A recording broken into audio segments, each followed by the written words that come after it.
Sangrando e presa, ela caiu diante do homem mais temido da região. E o que aconteceu a seguir desafiou tudo o que o mundo esperava. Esta é uma história de terror que se transformou em esperança, de um monstro que nunca existiu, e de uma mulher que ousou acreditar no impossível. 10-15 segundos. Transição. Mas antes de mergulharmos nessa história incrível, me conta aqui nos comentários, de que cidade você está me assistindo? Adoro saber quem está acompanhando essas histórias.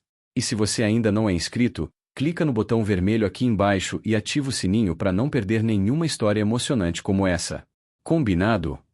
Agora prepara o coração, porque essa história vai te impactar. A chuva caía como lâminas quando Isolda atravessou a fronteira proibida. Seus pés descalços afundavam na lama, deixando rastro de sangue que a tempestade rapidamente apagava. As correntes em seus pulsos haviam sido quebradas com pedra afiada, deixando carne viva e exposta. Mas a dor física era nada comparada ao terror que a impulsionava para frente. Atrás dela, os cães ladravam. Os caçadores de seu antigo senhor não desistiriam facilmente. Escrava fugitiva valia mais morta que livre, era mensagem para outros que considerassem fazer o mesmo. Isolda tinha 23 anos e havia passado 17 deles como propriedade de Dom Cristóvão, homem cuja crueldade era lendária mesmo entre senhores. As cicatrizes em suas costas contavam histórias que ela preferia esquecer. Mas foi quando ele decidiu vendê-la para a casa de prostituição na cidade que Isolda soube que precisava fugir ou morrer tentando. A floresta tornava-se mais densa, os galhos arranhando sua pele já maltratada. Ela tropeçou em raiz exposta e caiu, mãos afundando em poça d'água lodosa. Os cães estavam mais próximos agora. Podia ouvir as vozes dos homens, suas tochas piscando entre as árvores apesar da chuva.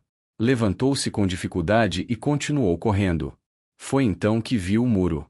Era estrutura antiga, pedras cobertas de musgo e vinhas, estendendo-se em ambas as direções até onde a vista alcançava. Havia ouvido histórias sobre este lugar. Todos haviam ouvido. As terras do barão Valerius, o sanguinário. Diziam que ele não tolerava intrusos. Diziam que homens entravam em suas terras e nunca mais eram vistos. Diziam que ele fazia pacto com demônios e que a escuridão em pessoa habitava seu castelo. Mas Isolda não tinha escolha. Atrás dela, morte certa. À frente, talvez apenas morte mais rápida. Escalou o muro, dedos encontrando apoio em fendas entre as pedras. O topo tinha cacos de vidro incrustados, cortando suas palmas quando passou por cima. Deixou-se cair do outro lado, caindo pesadamente no chão e sentindo algo estalar em seu tornozelo. Levantou-se mancando, mas logo percebeu que não poderia ir longe. O tornozelo não suportava peso.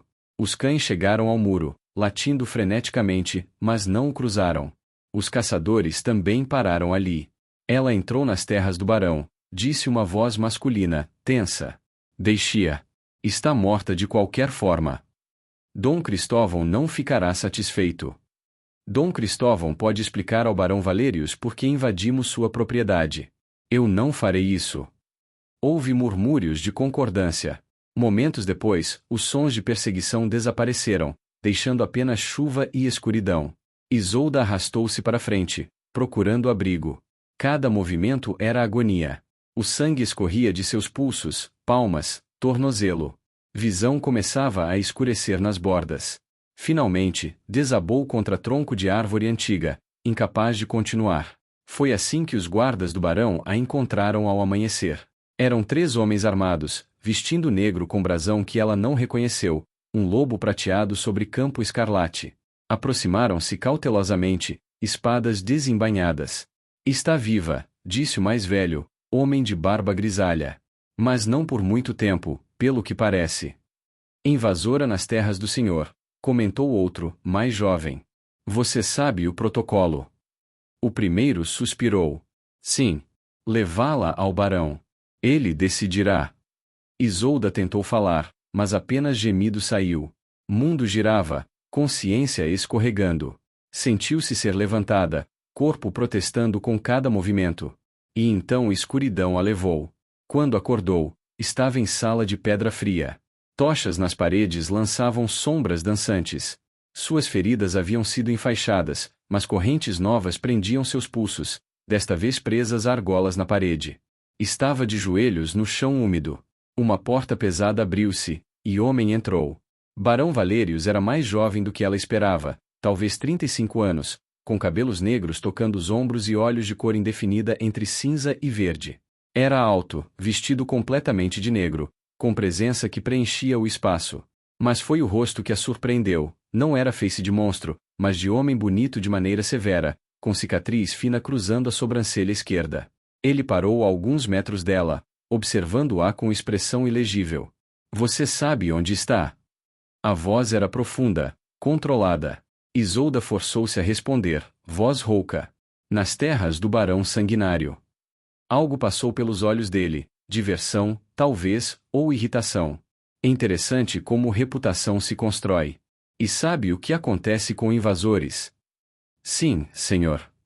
Ela manteve os olhos baixos. Eles desaparecem. Ele deu alguns passos ao redor dela, como predador avaliando presa. Você é escrava fugitiva. As marcas são inconfundíveis. De quem fugiu? Isolda hesitou. Mentir seria inútil. Dom Cristóvão das Terras Baixas, senhor. O barão parou. Cristóvão. Havia algo na maneira como pronunciou o nome, desprezo frio. E por que fugiu? Ele iria me vender, senhor, para a casa de prostituição. Silêncio seguiu. Isolda podia sentir o olhar dele sobre ela, dissecando, avaliando. Finalmente, ele falou. Olhe para mim. Ela obedeceu, erguendo os olhos para encontrar os dele. Esperava crueldade, sadismo que diziam habitar o barão sanguinário. Ao invés disso, viu algo mais complexo, inteligência afiada, cálculo frio, e algo que não conseguia identificar. Você invadiu minha propriedade, disse ele. Violou minhas fronteiras. Pela lei, posso fazer o que quiser com você. Posso matá-la. Posso devolvê-la ao seu senhor. Posso mantê-la em minhas masmorras indefinidamente. O coração de Isolda acelerou, mas ela manteve os olhos nos dele. Se ia morrer, morreria com dignidade. Ou, continuou o barão, voz suavizando levemente, posso oferecer-lhe escolha. Isolda piscou, confusa. Escolha, senhor. Você pode partir. Darei cavalo, provisões, dinheiro suficiente para começar em algum lugar longe daqui. Em troca, nunca mais voltará, nunca falará do que viu aqui. Era oferta inacreditável. Generosidade que não fazia sentido vinda do homem cuja reputação fazia até outros senhores recuarem. E a segunda opção? Isolda ouviu-se perguntar. O barão inclinou a cabeça, estudando-a. A segunda opção é ficar. Trabalhar para mim. Não como escrava, não tenho escravos em minhas terras. Como serva paga. Terá quarto próprio, comida adequada, tratamento justo. Em troca, trabalhará nas cozinhas ou onde mais suas habilidades forem úteis. Isolda não conseguia processar o que ouvia. Por quê? A pergunta escapou antes que pudesse detê-la. Por que ofereceria isto? O barão sorriu, mas não foi expressão alegre. Porque reputações são ferramentas úteis, mas raramente reflexos de verdade. E por quê? Hesitou, algo passando por seus olhos. Tenho minhas razões. Isolda escolheu ficar. Não por confiança. Confiança não era luxo que escrava fugitiva podia permitir-se, mas por pragmatismo.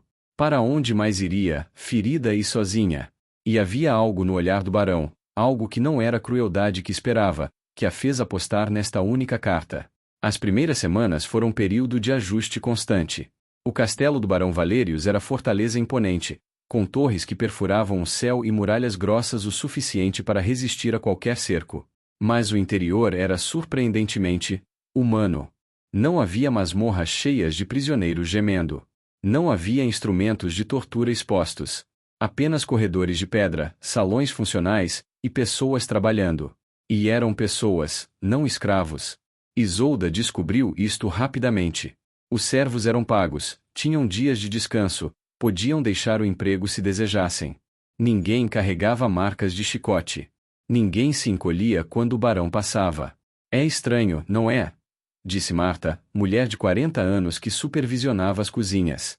Ela havia tomado Isolda sob sua asa. Todos esperam monstro. Encontram apenas homem. Mas por que a reputação? Perguntou Isolda, amassando pão conforme Marta havia ensinado. Suas mãos ainda doíam dos ferimentos, mas enfaixas eram trocadas regularmente, e havia ungüentos que aceleravam a cura. Marta olhou ao redor, certificando-se de que estavam sozinhas. Por que reputação mantém certos tipos de pessoas afastados? Senhores como seu antigo dono não ousam vir aqui. Ladrões e bandidos evitam estas terras. E escravos fugitivos.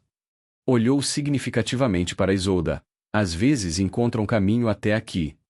Eu não sou a primeira, percebeu Isolda. Não. Nem será a última, espero. Marta sorriu. O barão tem regra. Qualquer um que cruze aquele muro fugindo de opressão, encontra santuário. Mas não divulgamos isto. Se soubessem, todo senhor da região viria exigir que devolvêssemos suas propriedades. Era conspiração silenciosa, Isolda entendeu. Barão Valerius cultivava a reputação de monstro para proteger aqueles que ninguém mais protegeria. Mas por quê? Insistiu Isolda. O que ele ganha com isto? Marta ficou séria. Isso é história dele para contar, não minha. Isolda viu o barão raramente nas primeiras semanas. Ele não tomava refeições com os servos e passava a maior parte do tempo em seus aposentos ou lidando com assuntos da propriedade. Quando seus caminhos cruzavam, ele geralmente apenas acenava, perguntava como ela estava se adaptando, e seguia em frente. Mas uma noite, 3 semanas após sua chegada, ela o encontrou na biblioteca. Isolda havia sido enviada para devolver alguns livros de receitas que Marta tomara emprestado. A biblioteca era sala vasta, com estantes do chão ao teto repletas de volumes. O barão estava sentado junto à lareira, copo de vinho na mão, olhando para as chamas. Com licença, senhor, disse Isolda, entrando hesitantemente. Vim devolver estes livros. Ele virou-se, e ela notou que parecia cansado. Deixe ali na mesa. E Isolda, pare de me chamar de senhor. Valerius serve. Ela colocou os livros conforme instruído, mas curiosidade a segurou ali. Posso perguntar algo? Ele gesticulou para a cadeira próxima. Sente-se. Pergunte. Isolda sentou-se cautelosamente na beirada da cadeira. Por que faz isto? O santuário, a reputação falsa, tudo. Valerius ficou calado por longo tempo, olhando para o vinho em seu copo. Finalmente, falou.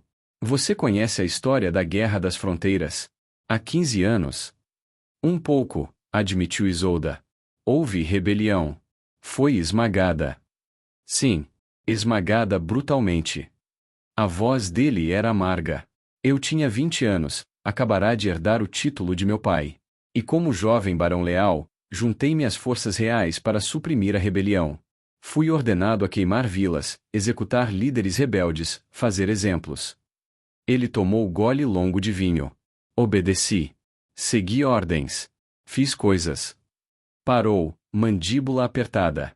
Fiz coisas que ainda me assombram. Havia vila, pequena, perto da fronteira sul. Recusaram-se a entregar os rebeldes escondidos entre eles. Então queimamos. Tudo. Todos. O horror na voz dele era palpável. Isolda permaneceu em silêncio, percebendo que ele precisava contar isto. Havia menina, continuou Valerius, voz quase sussurro agora. Não podia ter mais que 6 anos. Ela correu de casa em chamas, vestido pegando fogo. Eu estava perto o suficiente para ajudar. E eu fiquei parado. Congelado. Meus homens também. Deixamos acontecer porque eram ordens. Ele fechou os olhos. Quando a guerra terminou, fui condecorado. Chamaram-me herói. Mas quando olhava no espelho, via apenas monstro.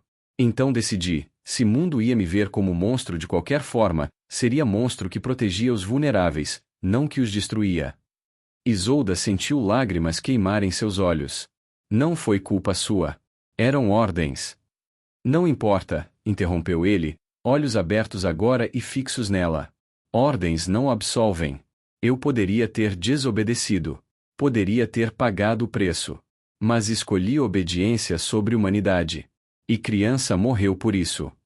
Silêncio pairou entre eles. Finalmente, Isolda disse suavemente, mas agora senhor está fazendo diferente. Tentando, corrige-o Valerius. Tentando redimir o irredimível. Talvez seja arrogância pensar que posso equilibrar escala. Mas preciso tentar. Não é arrogância, disse Isolda. É coragem. Ele olhou para ela, surpreso. Então, pela primeira vez desde que ela o conhecera, sorriu, sorriso genuíno, triste mas real. Você é mulher curiosa, Isolda. Há força naqueles olhos que suportaram muito. Aprendi com meu sofrimento, respondeu ela. Como o Senhor aprendeu do seu. Algo mudou entre eles naquela noite. Não amizade ainda, mas reconhecimento mútuo. Duas almas marcadas por traumas diferentes, tentando construir algo melhor a partir das ruínas. Nas semanas seguintes, conversas entre Valerius e Isolda tornaram-se mais frequentes. Ele começou a pedir sua opinião sobre questões da propriedade, especialmente as que envolviam o bem-estar dos servos. Isolda, por sua vez, compartilhou histórias de sua vida anterior, não os horrores, mas os momentos de resiliência, as pequenas vitórias contra a opressão. Foi durante uma destas conversas que problema surgiu. Mensageiro chegou ao castelo, trazendo carta selada com brasão que Isolda reconheceu imediatamente: Dom Cristóvão. Seu antigo senhor. Valerius leu a carta em silêncio, rosto endurecendo. Quando terminou, passou-a para Isolda. A mensagem era direta. Dom Cristóvão sabia que Isolda estava nas terras do barão. Exigia sua devolução imediata como propriedade legal. Ameaçava envolver autoridades regionais se necessário. E lembrará Valerius que interferir com direitos de propriedade de outro senhor era crime. O que fará? Perguntou Isolda, mãos tremendo levemente. Valerius levantou-se, caminhando até a janela. O que você quer que eu faça? Não quero voltar, disse ela imediatamente. Prefiro morrer. Ele virou-se para ela. Não chegará a isso. Cristóvão está blefando. Ele não ousará trazer autoridades aqui. Como pode ter certeza? Porque Cristóvão tem segredos. Negócios ilegais, dívidas de jogo, relações com comerciantes de ópio. Eu sei. Faço questão de conhecer fraquezas de homens como ele. Havia frieza em sua voz agora, lembrança do estrategista militar que já fora. Se ele empurrar, empurrarei de volta. E ele perderá muito mais que uma escrava fugitiva.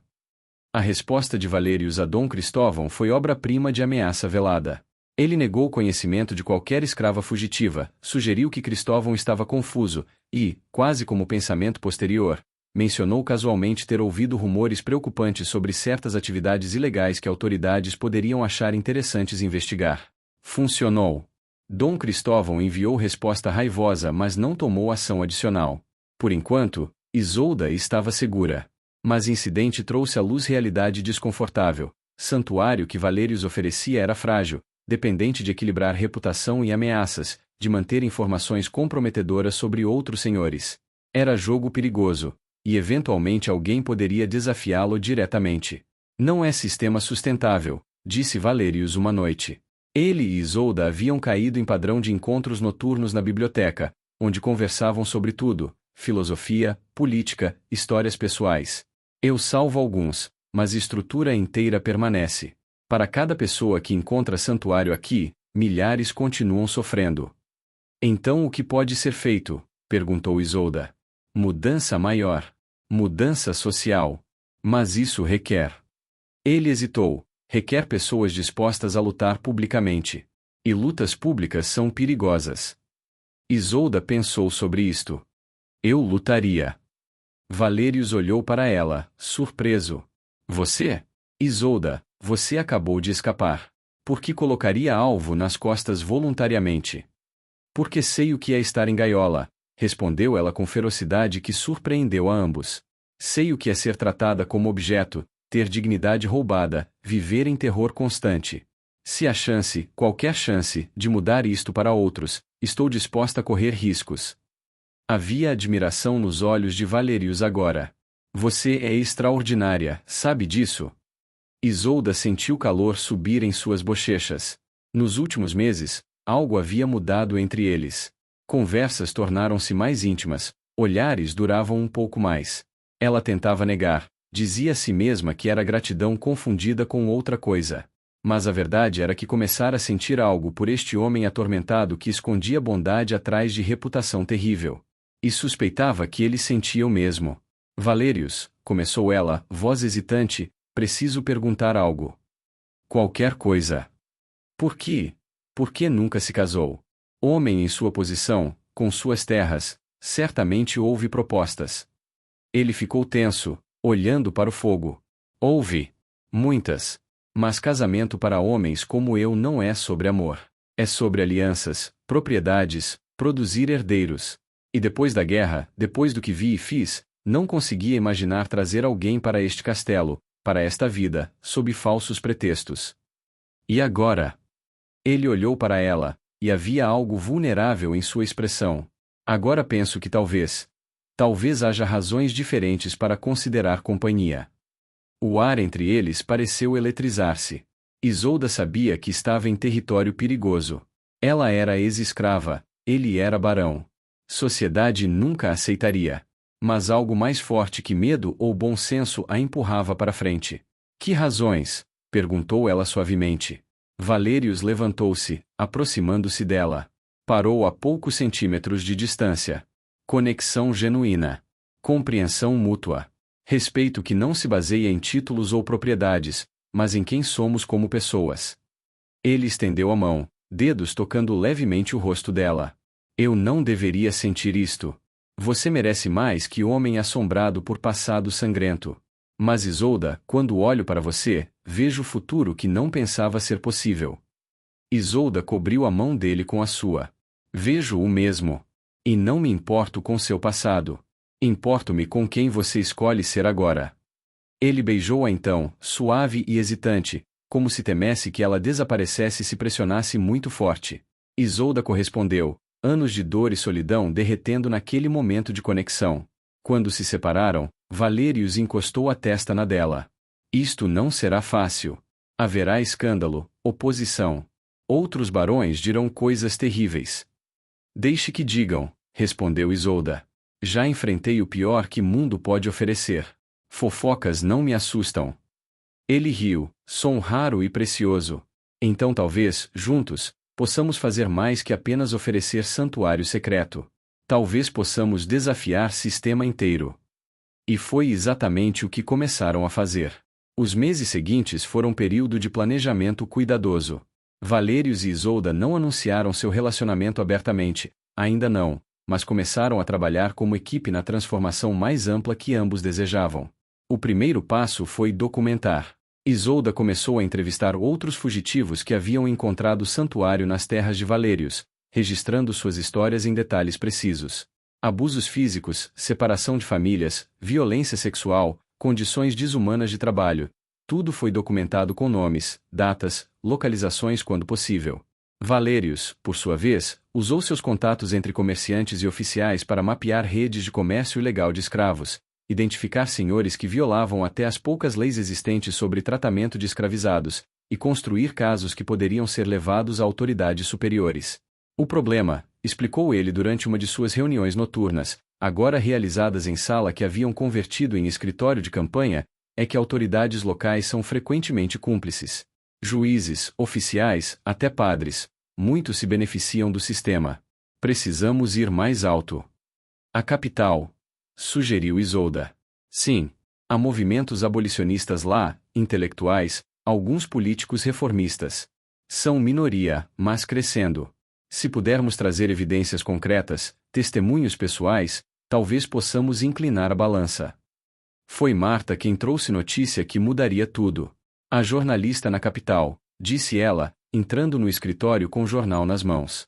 Eduardo Silva. Ele escreve sobre reformas sociais, expôs vários escândalos. Vejam este artigo. O artigo era sobre fábrica na capital que usava trabalho infantil em condições chocantes. Silva não apenas reportava fatos, mas argumentava apaixonadamente pela mudança de leis. Sua escrita era poderosa, visceral, impossível de ignorar. Precisamos dele, disse Isolda imediatamente. Se ele contar estas histórias, se as pessoas lerem sobre o que realmente acontece. Concordo, disse Valerius. Mas como o convencemos a vir aqui? E se vier, como garantimos sua segurança? A resposta veio de fonte inesperada. Lúcio, um dos guardas de Valerius e antigo soldado que servirá com ele na guerra, procurou-os. Ouvi o que estão planejando, disse ele sem rodeios. E quero ajudar. Conheço Silva. Servimos juntos antes de ele deixar o exército para o jornalismo. Posso contatá-lo, explicar a situação. Foi assim que, 6 semanas depois, Eduardo Silva chegou ao castelo de Valerius. Era homem de 30 anos, óculos redondos, sempre com caderno e lápis na mão. Tinha ar de intensidade perpétua, como se estivesse constantemente observando, analisando, registrando. Barão Valerius, cumprimentou, estendendo a mão. Ou devo chamá-lo de Barão Sanguinário? Havia humor em seu tom, mas também teste. Valerius serve, respondeu, apertando a mão firmemente. E está a Isolda. Silva virou-se para ela, e algo em seus olhos suavizou. Lúcio me contou sua história. Estou honrado em conhecê-la. Passaram 3 dias mostrando a Silva tudo o que haviam compilado. Ele entrevistou cada fugitivo, registrou cada detalhe, fez perguntas penetrantes que às vezes faziam as pessoas chorarem lembrando traumas. Mas ele tratava cada testemunha com dignidade e respeito que muitas nunca haviam experimentado. Na terceira noite, juntaram-se na biblioteca, Valerius, Isolda, Silva, Marta, Lúcio e alguns outros que se tornaram núcleo do movimento. Tenho suficiente para a série de artigos, anunciou Silva. 6, talvez 7 partes. Começarei com histórias individuais, construirei para análise sistemática, terminarei com argumentos legais e morais para a abolição. Quando publicará? Perguntou Valerius. Imediatamente. Mas precisamos estar preparados para a reação. Senhores cujos abusos exponho não ficarão calados. E Valerius? Olhou sério. Sua proteção aqui terminará quando eu implicá-lo diretamente como fonte. Estou preparado, disse Valerius. Na verdade, insisto que use meu nome. É hora de parar de esconder atrás de reputação falsa e assumir posição pública. E eu, acrescentou Isolda, quero que meu nome esteja lá também. Quero que pessoas saibam que sobrevivente está por trás destas revelações. Silva sorriu. Vocês dois são ou muito corajosos ou muito loucos. Talvez ambos, disse Valerius, pegando a mão de Isolda. Mas já fomos longe demais para voltar atrás. O primeiro artigo publicou 2 semanas depois. O impacto foi imediato e explosivo. Silva escrevera sobre Isolda, não nomeando-a inicialmente, mas contando sua história em detalhes vívidos que faziam impossível não sentir horror e empatia. Descreveu anos de abuso sob Dom Cristóvão, a fuga desesperada, o santuário improvável nas terras do Barão Sanguinário.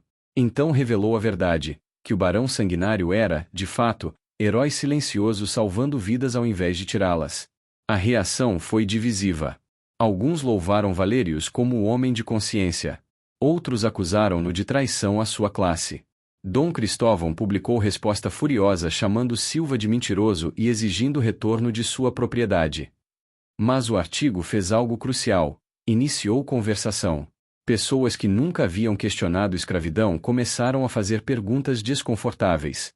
Os artigos seguintes apenas intensificaram o debate. Silva expôs outros senhores, documentou atrocidades específicas, apresentou argumentos econômicos e morais contra a escravidão. Cada artigo terminava com apelo a autoridades para ação. E autoridades começaram a responder, não todas, não rapidamente, mas começaram. Mas também houve represálias. Você nos traiu, acusou Fernando quando forçou reunião com Valerius em taverna neutra fora da propriedade de ambos. Traiu sua classe, suas obrigações, tudo o que nos define. Valerius manteve-se calmo, embora Lúcio ao seu lado tivesse mão na espada. Não traí ninguém. Simplesmente escolhi humanidade sobre hipocrisia. Humanidade? Fernando cuspiu a palavra. Você arruinou reputações, prejudicou negócios legítimos, incitou insubordinação entre propriedades. E por quê? Por escrava que aqueceu sua cama? A mão de Lúcio foi para a espada, mas Valerius o deteve com gesto. Cuidado com suas próximas palavras, Fernando. Ou o quê? Você me desafiará? Já não é mais soldado temido, Valerius. É apenas homem que se apaixonou por causa errada e destruiu tudo por isso. Valerius levantou-se lentamente. A reunião terminou. Mas saiba disto, não recuarei. Não importa quantos de vocês se unam contra mim. Fernando também se levantou, sorriso cruel no rosto. Então prepare-se para consequências. As consequências vieram rapidamente. 3 dias depois, incêndio misterioso destruiu o celeiro principal nas terras de Valerius. Ninguém morreu, mas perda de colheita estocada foi significativa. Uma semana após isso, 2 servos foram atacados na estrada, espancados severamente mas deixados vivos. Outra mensagem. Isolda estava furiosa. Não podemos apenas aceitar isto. Precisamos ser inteligentes, interrompeu Valerius. É exatamente o que querem, que retaliemos violentamente, que nos tornemos vilões que podem usar para justificar ações contra nós. Então o que fazemos? Foi Silva quem sugeriu solução. Fazemos exatamente o que eles temem mais. Tornamos tudo público. Cada ataque, cada ameaça, cada ato de retaliação, eu documento e publico. Deixo que corte da opinião pública decida. E foi o que fizeram. Cada incidente foi meticulosamente registrado, contextualizado, publicado. Silva pintou o quadro de elite corrupta tentando silenciar verdade através de violência. A opinião pública começou a virar. Até aqueles que eram neutros sobre escravidão ficavam indignados com táticas de intimidação. Comerciantes que dependiam de boa vontade pública começaram a distanciar-se dos senhores mais extremos. Mas Fernando e seus aliados não desistiram. Planejaram um golpe maior. Foi Marta quem descobriu. Ela tinha contato entre servos de Fernando, mulher que havia escapado anos antes e agora trabalhava como espiã informal. Eles planejam atacar durante o festival, sussurrou Marta urgentemente. Quando metade da propriedade estiver na cidade para as celebrações de primavera. Vão queimar o castelo. O festival era em 5 dias. Tempo suficiente para preparar, mas apenas se agissem imediatamente. Valerius reuniu todos em grande salão do castelo, não apenas núcleo do movimento, mas todos os servos, todos os guardas, todos que haviam encontrado o santuário ali. Tenho notícia grave, começou, e explicou o plano de Fernando. Não obrigarei ninguém a ficar. Quem quiser partir, pode fazê-lo com minha bênção e recursos para começar em outro lugar. Mas eu fico. Esta é minha terra, minha casa, e não a entregarei a homens como Fernando. Houve murmúrio entre a multidão. Então Lúcio deu passo à frente. Eu fico. E eu, disse Marta. Eu também, acrescentou o jovem de 19 anos que chegará fugindo 6 meses antes. Um por um, cada pessoa no salão declarou intenção de ficar. Não por lealdade cega, mas por escolha consciente. Haviam encontrado algo raro ali: dignidade, respeito, comunidade. Valia a pena lutar por isso. Isolda olhou ao redor, lágrimas nos olhos. Então lutaremos juntos. Os preparativos foram intensos. Reforçaram defesas, posicionaram guardas, prepararam suprimentos para cerco potencial. Silva enviou mensagens para autoridades na capital, alertando sobre ataque planejado e pedindo intervenção. Na noite do festival, enquanto a cidade celebrava, o castelo de Valerius estava em alerta máximo. Eles vieram na escuridão antes do amanhecer, Fernando e seus homens, talvez 40 no total, armados com tochas e armas. Pensavam que o castelo estaria vulnerável, mal defendido. Estavam errados. As defesas que Valerius preparara seguraram. Guardas em torres alertaram sobre a aproximação. Portões reforçados resistiram a investidas iniciais. E quando atacantes tentaram escalar muros, encontraram não apenas soldados treinados mas também servos determinados lutando por seu lar. Mas Fernando havia trazido-as na manga. Entre seus homens estava ex-militar que conhecia rotas secretas de esgotos sob castelos antigos. Pequeno grupo conseguiu entrar, iniciando incêndios de dentro. Isolda estava ajudando a coordenar defesa do pátio quando o cheiro de fumaça chegou. Fogo! Gritou alguém. Fogo na ala leste. O caos eclodiu. Defender contra atacantes externos enquanto combatiam incêndio interno era quase impossível. Fumaça tornava difícil respirar. Chamas espalhavam-se rapidamente pela madeira antiga. Valerius estava em Torre Norte quando viu fumaça. Correram para baixo, encontrando Marta organizando brigada de balde. A biblioteca! Gritou ela. O fogo está perto da biblioteca. Todos os documentos, todas as evidências cuidadosamente compiladas estavam na biblioteca. Se perdessem aquilo, perdiam tudo. Valerius e Isolda correram para lá, encontrando chamas já lambendo as portas. Sem hesitar, mergulharam no calor sufocante, agarrando todos os documentos que podiam carregar. Isolda sentiu o cabelo chamuscar, pulmões ardendo com fumaça. Conseguiram salvar maior parte, empilhando documentos no pátio enquanto outros continuavam combatendo incêndios e defendendo muros. Foi quando Fernando apareceu. Ele havia entrado pelo portão danificado, 3 homens com ele. Avistou Valérios e Isolda no pátio, vulneráveis, e avançou com espada desembainhada. Termina aqui! Rugiu Fernando. Lúcio interceptou, espadas colidindo com som metálico. Os dois eram lutadores habilidosos, trocando golpes com precisão mortal. Mas Fernando tinha mais 3 homens, e logo Lúcio estava em desvantagem. Valérios pegou espada de guarda caído, entrando na luta. A velha memória muscular retornou, anos de treinamento militar, reflexos afiados em batalha. Ele havia tentado deixar este homem para trás, mas agora não tinha escolha. Isolda não era lutadora, mas não era indefesa. Pegou vara pesada de madeira, golpeando um dos homens de Fernando quando ele tentou flanquear Valérios. O combate foi brutal, caótico. Fumaça e chamas criavam um cenário infernal. Isolda viu Fernando desarmando Lúcio, preparando o golpe final. Sem pensar, jogou-se para frente, usando todo seu peso para empurrar Fernando para o lado. A espada dele falhou, cortando apenas ar.